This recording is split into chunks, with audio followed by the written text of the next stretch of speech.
July মাহত মংগল গ্ৰহৰ বৃহৎ পৰিৱৰ্তন। চলিত জুলাই মাহত মংগল গ্ৰহৰ বৃহৎ পৰিৱৰ্তন দেখা পোৱা যাব।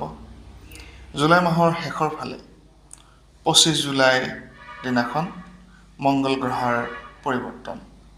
আৰু এই মংগল গ্ৰহৰ পৰিৱৰ্তনে আপোনাৰ জীৱনত লৈ আহিব পাৰে ইতিবাচক খবৰ, বিভিন্ন প্ৰকাৰে ইতিবাচকতা।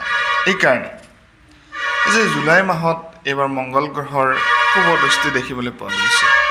আৰু এই জুলাই মাহতেই বহুকেইটা ৰাশিৰ ভাগ্যৰ পৰিৱৰ্তন হ'ব বিভিন্ন প্ৰকাৰে। জুলাই মাহত মংগল গ্ৰহৰ পৰিৱৰ্তনৰ ফলত 4টাকৈ ৰাশিৰ জাতক জাতিকাৰ অতিকে শুভ ফলাফল দেখিবলৈ পোৱা গৈছে আৰু বাকীকেইটা ৰাশিৰ জাতক জাতিকাৰ মিশ্ৰিত ফলাফল দেখিবলৈ পোৱা গৈছে। গতিকে সৰ্বাধিক ভাগ্য ফল লাভ কৰিব পৰা 4টাকৈ সৌভাগ্যশালী ৰাশিৰ কথা আজি আপোনালোকৰ মাজত লৈ আহিছোঁ। নিশ্চয়কৈ আপোনালোকে ভাল পাব।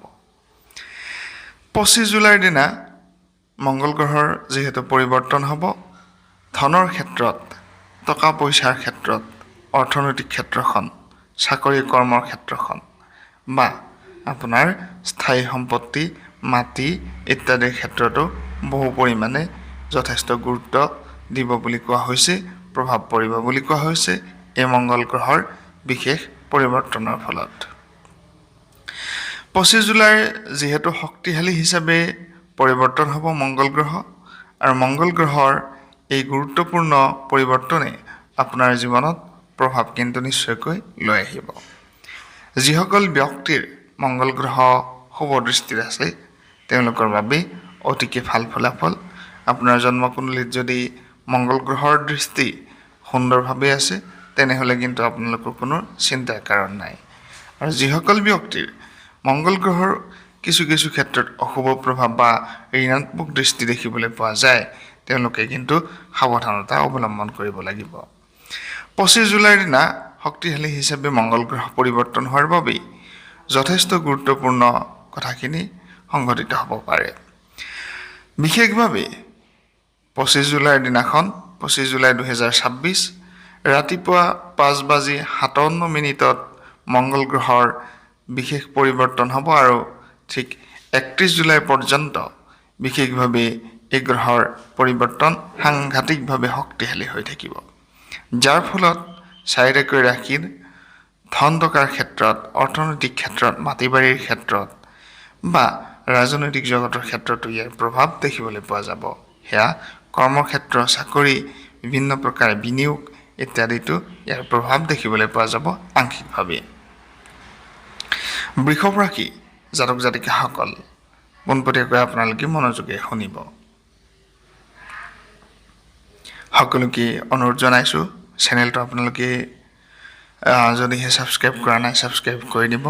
কেৱল আপোনালোকৰ বাবেই যথেষ্ট পৰিমাণে কষ্ট কৰি হ'লেও ভিডিঅ'সমূহ প্ৰস্তুত কৰিবলৈ চেষ্টা কৰিছোঁ।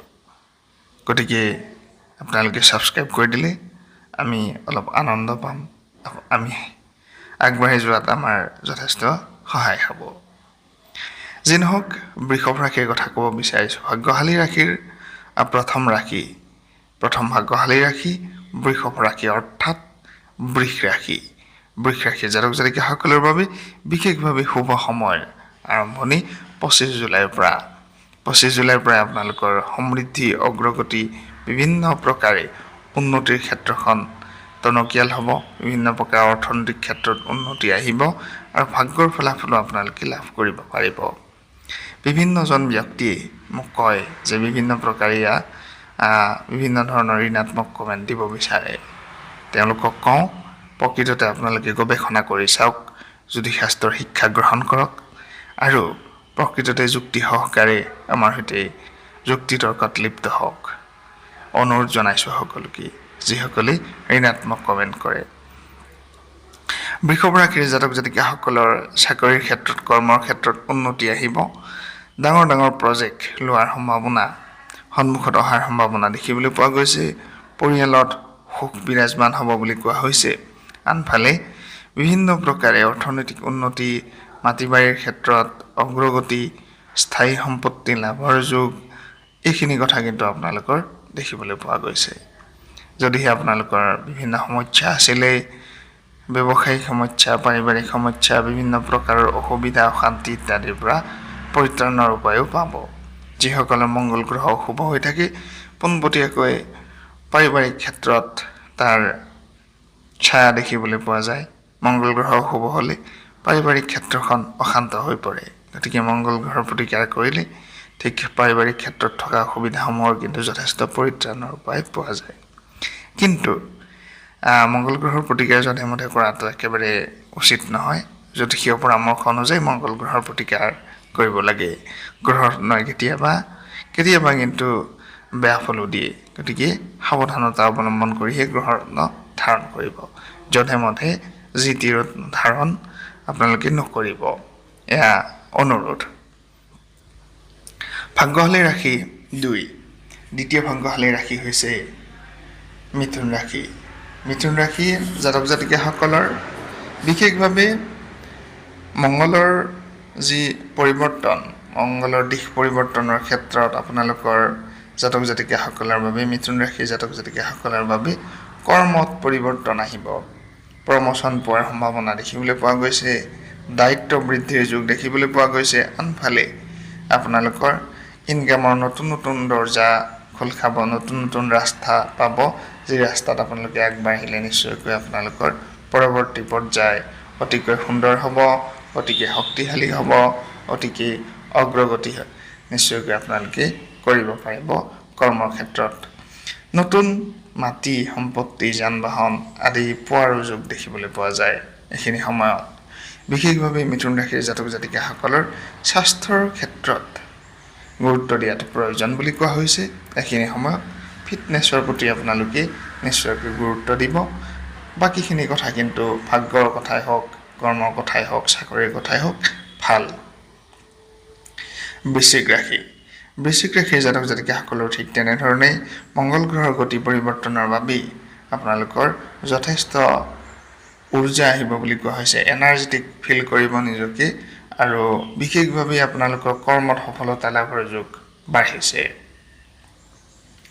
দীৰ্ঘদিন ধৰি যদি আপোনালোকৰ কোনো ধৰণৰ অসুবিধা, অশান্তি, বিভিন্ন ধৰণৰ ৰোগ ব্যাধি ইত্যাদিৰ পৰা অসুবিধা পাই আছিলে, ঠিক তেনেধৰণৰ ৰোগ ব্যাধি, দুখ ইত্যাদিৰ পৰা পৰিত্ৰাণৰ উপায় পাব। আনফালে কৰ্মত সফলতা পাব। বিভিন্ন প্ৰকাৰে কৰি থকা কৰ্মসমূহত সফলতা দেখিবলৈ পোৱা যায়। টকাৰ সমস্যা শেষ হ'ব, অৰ্থনৈতিক ক্ষেত্ৰত উন্নতি আহিব, আৰু বিভিন্ন প্ৰকাৰে আপোনালোকৰ উন্নতিৰ দিশ দেখিবলৈ পোৱা যায়। জটিলতাৰ পৰা মুক্তি পোৱাৰ লগে লগে অৰ্থনৈতিক উন্নতি, সামাজিক সন্মান বৃদ্ধি দেখিবলৈ পোৱা গৈছে বৃশ্চিক ৰাশিৰ জাতক জাতিকাসকলৰ বাবে। ধনুৰাশি। ধনুৰাশিৰ জাতক জাতিকাসকলৰো মংগল গ্ৰহৰ পৰিৱৰ্তনে আপোনালোকক দিব যথেষ্ট পৰিৱৰ্তন।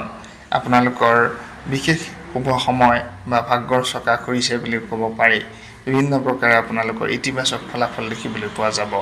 বিভিন্ন প্ৰকাৰে আপোনালোকৰ সকলো ধৰণৰ কৰ্মত শান্তি সম্প্ৰীতিৰ লগতে অৰ্থনৈতিক ক্ষেত্ৰতো উন্নতি আহিব। চাকৰি প্ৰাপ্তি, কৰ্মপ্ৰাপ্তিৰ সম্ভাৱনা দেখিবলৈ পোৱা গৈছে।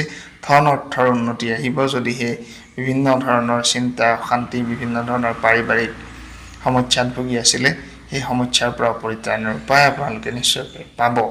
গতিকে এই বিশেষ শুভ সময় আপোনালোকে শুভ কৰ্মবিলাক কৰক। আপোনালোকৰ বিভিন্ন ধৰণৰ শুভ কৰ্মবিলাক কৰক, নিশ্চয়কৈ আগবাঢ়ি যাওক। সেয়ে প্ৰাৰ্থনা জনাইছোঁ ভগৱতী মা কামাখ্যাৰ চৰণত, যাতে মা কামাখ্যা সকলোৰে সমৃদ্ধি দিয়ে, অগ্ৰগতি দিয়ে, নিজৰ বিভিন্ন ধৰণৰ মনোবাঞ্ছা পূৰ্ণ কৰে। তাৰ বাবেই মা ভগৱতী মা কামাখ্যাৰ ওচৰত জনাইছোঁ অজস্ৰ প্ৰণিপাত।